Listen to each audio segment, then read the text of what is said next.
Experts are calling for more incentives to increase compliance in waste management, which is still low despite a groundbreaking law that could see Kenyans jailed for failing to sort their household waste. National Environment Management Authority County Director George Oyoo says that the introduction of tax breaks for companies using recycled materials, buyback schemes for plastics and glass, and community composting hubs could make waste segregation not just mandatory but economically rewarding. Here is Regina Manyara with the details. This is a sample and a replica of dump sites spread across the country.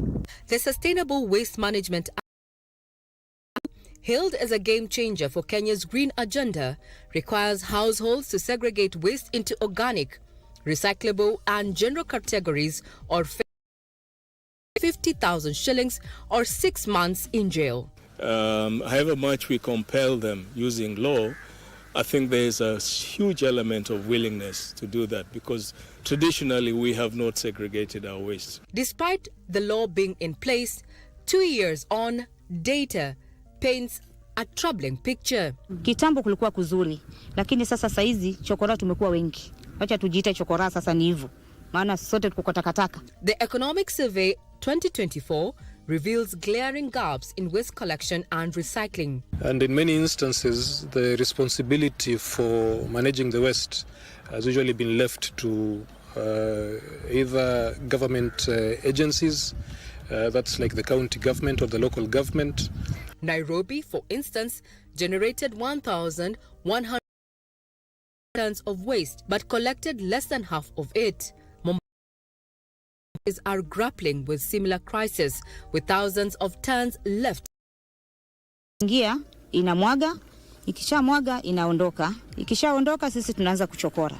Tunatoa kile chetu, kile kinabaki hapo kwa takataka.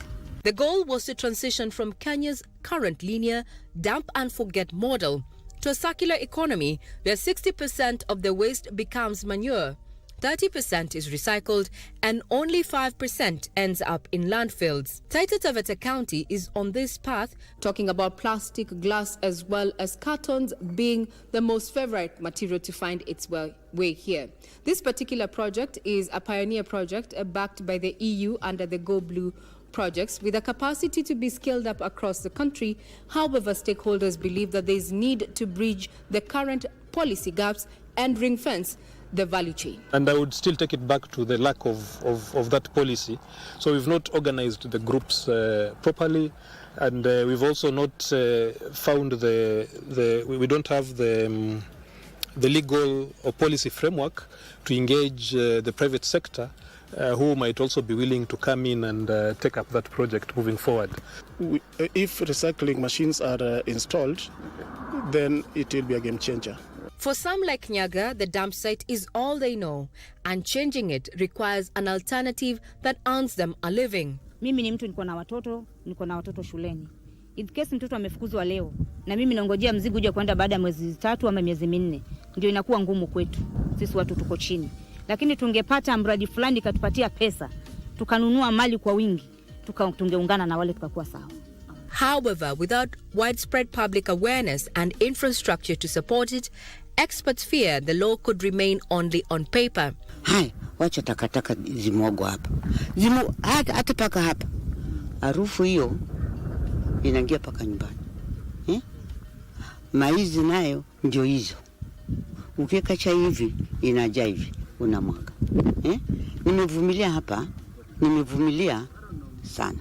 If fully implemented, Kenya's circular model could unlock thousands of green jobs, reduce landfill pressure, and safeguard public health. These efforts should also be aligned with the educational curriculum so that we change the behaviors of our future generations from that tender age. We would expect them to grow up knowing that waste must be segregated at source for proper management. Regina Manyara reporting for KBC Channel 1.